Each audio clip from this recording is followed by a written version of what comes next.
Public power. आज हमारे साथ समाजवादी पार्टी के पूर्व कैबिनेट मंत्री अभिषेक मिश्रा जी हैं। आइए उनसे बात करते हैं। इस समय जो कानून व्यवस्था पर सवाल उठ रहे हैं और विशेष एक समुदाय को निशाना बनाया जा रहा है, तो आइए उनसे पूछते हैं।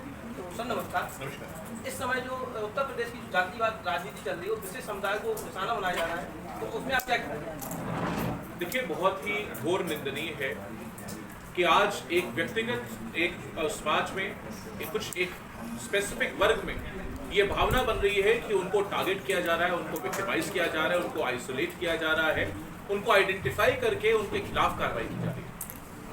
आखिर ये कोई भी सरकार हो, उस सरकार को सोचना पड़ेगा कि किसी भी वर्ग में ये भावना क्यों बन रही है, ऐसा क्यों किसी को लग रहा है, उसके पीछे कुछ न कुछ कारण तो हो गया। अगर कहीं न कहीं धुआं उठता है तो कहीं न कहीं आग जरूर होती है। हो सकता है कि कुछ ऐसे काम ये कर रहे हो। आखिर आज हमको ये देखना पड़ेगा कि पूरे उत्तर प्रदेश में थाने कौन चला रहा है, कौन लोग हैं जो थानों में बैठे हुए हैं नीचे से लेके ऊपर तक, कौन लोग हैं जो आज सीओ और एसओ और एसपी के रूप में पोस्टेड है पूरे उत्तर प्रदेश में। आज लेखपाल, एसडीएम, तहसीलदार कौन लोग पोस्टेड है। किसी एक वर्ग विशेष के लोगों के पोस्ट होने की वजह से ही ये भावना बन रही है पूरे उत्तर प्रदेश में कि बाकी लोगों को आइसोलेट किया जा रहा है, टारगेट किया जा रहा है। किसी भी सरकार को ये नहीं करना चाहिए, क्योंकि जो ऐसा करता है जनता अल्टीमेटली उसके खिलाफ हो जाती है। आज भारतीय जनता पार्टी के खिलाफ पूरे उत्तर प्रदेश ने, किसी एक ने नहीं, पूरे उत्तर प्रदेश ने मन बना लिया है और उसके खिलाफ है, और उसका नतीजा भारतीय जनता पार्टी को बहुत जल्दी देखने को मिल जाएगा। अच्छा, आप एक पढ़े लिखे युवा वर्ग से आते हैं, समाजवादी पार्टी ने आपको जनरल बनाया है।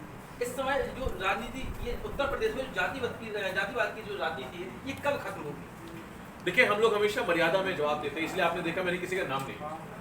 मैं अपनी मर्यादाओं में रखना चाहता हूँ। मैं चाहता हूँ कि राजनीति का जो धर्म है, राजनीति यानी राज करने की नीति, जिसको जितना बड़ा पद दिया जाता है उससे उतनी बड़ी जिम्मेदारी की उम्मीद है। हम लोग उस मर्यादाओं को, उन नीतियों को निभाना जानते हैं, उसमें चलना जानते हैं। समाजवादी लोग हैं, हमारी ट्रेनिंग समाजवाद की है। हमें यह सिखाया गया है कि सबको साथ लेके चलना है। हमें सिखाया गया है कि जो पार्टी उत्तर प्रदेश को हिंदू मुसलमान के नाम पे लड़ाती है, हमें उसका विरोध करना है। हमें यह सिखाया गया है कि जो एक पार्टी उत्तर प्रदेश को जातियों में बांटना चाहती है, हमें उसका विरोध करना है। हमें यह सिखाया गया है कि जो लोग जब जब चुनाव आता है तब तब धर्म को मुद्दा बनाते हैं, तब तब किसी ऐसी चीज को मुद्दा बनाते हैं जिससे कि उत्तर प्रदेश में बंटवारा हो जाए, लोग हिंदू मुसलमान के नाम पे बढ़ जाएं या बाकी किसी नाम पे बढ़ जाएं, हमें उसका विरोध करना है। हम उसका विरोध करेंगे, लेकिन अल्टीमेट निर्णय उत्तर प्रदेश की जनता को यह करना पड़ेगा कि आप कितना और धर्म के नाम पर बंटने को तैयार है, लड़ने को तैयार है। मेरी अपील है, अब बंद कर दीजिए, अब बस कर दीजिए। जो पार्टी हो, कोई मेरी पार्टी हो चाहे किसी कोई दूसरी पार्टी हो, अगर धर्म के नाम पे राजनीति कर रही है, जाति के नाम पे कर रही है, तो उसको हराने का काम करिए। और हम लोग समाजवादी लोग जो विकास का बात करते हैं, अकेली पार्टी थी समाजवादी पार्टी, जो चुनाव में जब गई थी तो हमने कहा था काम बोलता है, हमारा नारा काम था। हमने धर्म की बात नहीं की, हमने जाति की बात नहीं की हमने। और जबकि दूसरी तरफ आप देखेंगे, माननीय प्रधानमंत्री जी जब बयान देने आए तो माननीय प्रधानमंत्री जी ने कब्रिस्तान और शमशान की बात, उन्होंने हिंदू और मुसलमान की बात की, मंदिर और मस्जिद की बात की। तो ये भारतीय जनता पार्टी का चाल चरित्र चेहरा है, उसका हम विरोध करते हैं। उत्तर प्रदेश को दोबारा विकास के रास्ते पर ले जाना है तो समाजवादी ही चाहिए। अच्छा, मोदी जी जब वही आए थे तो उन्होंने कहा था कि किसानों की आय दोगुनी करेंगे, टेक्नोलॉजी पे भी बात करते हैं, पर एक समय ये लोग गाय गोबर पे बात करते हैं, इस पर क्या कहना है? देखिए, कहते तो बहुत कुछ है। उन्होंने कहा था कि हर साल 2 करोड़ नौकरियां देंगे, मिली आपको? 7 साल की सरकार हो गई, 14 करोड़ नौकरियां कहाँ गई? उत्तर प्रदेश में उन्होंने कहा था कि हम 70-75 लाख नौकरियां हर साल देंगे। 4 बजट आ गए, 3 करोड़ नौकरियां उत्तर प्रदेश में कहाँ गई? उन्होंने कहा था 15 दिन में उत्तर प्रदेश गड्ढा मुक्त हो जाएगा। अब माननीय मुख्यमंत्री जी ने 15 नवंबर की नई तारीख रख दी है, और मेरा चैलेंज है कि अभी भी अगर करके दिखा दें तो पूरा उत्तर प्रदेश उनके साथ दे दें, और अगर न करके दिखा दें तो पूरा उत्तर प्रदेश उनका विरोध करते। बताओ, तैयार हो माननीय मुख्यमंत्री जी हो जाए इस समय?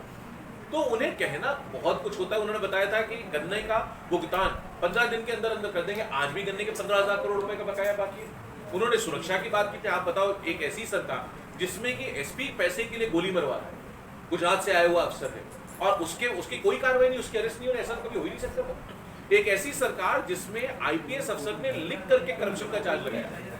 आखिर गृह मंत्री कौन उत्तर प्रदेश का, कौन नहीं जानता? भाई किसके पास है गृह विभाग? तो लेकिन उस पर कोई जांच नहीं, कोई रिजल्ट नहीं आज तक। आप आईपीएस अफसर ने इल्जाम लगाया, आईएएस अफसर ने इल्जाम लगाया, पीसीएस अफसर ने इल्जाम लगाया कि अपॉइंटमेंट में प्रमोशन से लेकर पोस्टिंग तक में पैसा लिया जाता है, कोई कार्रवाई नहीं। आप देखिए, अभी उनके विधायक ने इल्जाम लगाया कि 1,000 रुपए की चीज 10,000 रुपए में ली जा रही, कोई कार्रवाई नहीं। ना डिस्ट्रिक्ट मजिस्ट्रेट सस्पेंड हुआ, ना कुछ, कोई कार्रवाई नहीं। यहाँ तक कि सीबीआई ने, सेंट्रल ब्यूरो ऑफ इन्वेस्टिगेशन ने, जो कि माननीय प्रधानमंत्री जी के डायरेक्ट अंदर काम करती है, उसने जिन 4 अफसरों का नाम लेकर के माननीय योगी आदित्यनाथ जी को सबमिट किया कि इनके खिलाफ कार्रवाई करिए। अगर इन्होंने अपनी संवैधानिक ड्यूटी का पालन किया होता तो हो सकता है आज उन्नाव कांड न हुआ हो। उसके खिलाफ भी, उन अफसरों के खिलाफ भी योगी सरकार ने आज तक कार्रवाई नहीं की। तो ये ऐसी सरकार चल रही है कि इसको तो जनता ने, मुझे नहीं पता कैसे बर्दाश्त कर रही है। 2022 का मुझे लगता है हर आदमी इंतजार कर रहा है, आते ही आपको नतीजे देंगे। अच्छा, आज आपने जालौन में परशुराम जी का मंदिर का उद्घाटन किया है, तो क्या 2022 का चुनाव का बिगुल यहीं से फूंक दिया गया है? देखिए, मैं भगवान परशुराम चेतना पीठ के तहत वो कार्यक्रम था, वो समाजवादी पार्टी का कार्यक्रम नहीं था। वो मेरी आस्था का वो है। मैं जाता हूँ, मंदिर जाता हूँ, मुझे लगता है जितने लोग झांसी आते हैं, सब, कई बहुत सारे लोग दतिया दर्शन के लिए जाते हैं, बहुत सारे लोग राजा नाम के उर्छा दर्शन के लिए जाते हैं। उसको, ये जो मेरी श्रद्धा का सवाल है, जब मैं अपना पॉलिटिकल काम कर चुका उसके बाद जब मैं अगर मंदिर गया हूं तो उसको राजनीति से जोड़ के नहीं देखना चाहिए। ये बिल्कुल अलग काम है। राजनीति का चश्मा बहुत छोटा है भगवान परशुराम की बात करने के लिए। समाजवादी पार्टी, भाजपा की जो बात है, जो उत्तर प्रदेश की लड़ाई है पॉलिटिकल, वो बहुत छोटी लड़ाई है। और भगवान परशुराम का जो मामला है वो बहुत बड़ा है। उसके चक्कर मत पड़िए, इसका राजनीति से कोई लेना देना नहीं। धन्यवाद सर। तो ये कि हमारे साथ कैबिनेट मंत्री, पूर्व कैबिनेट मंत्री अभिषेक मिश्रा जी, उन्होंने बताया कि आज हम सभी लोग यहाँ जालौन में परशुराम जी के मंदिर का शिलान्यास किया है। इससे राजनीति से इसका कोई लेना देना नहीं है।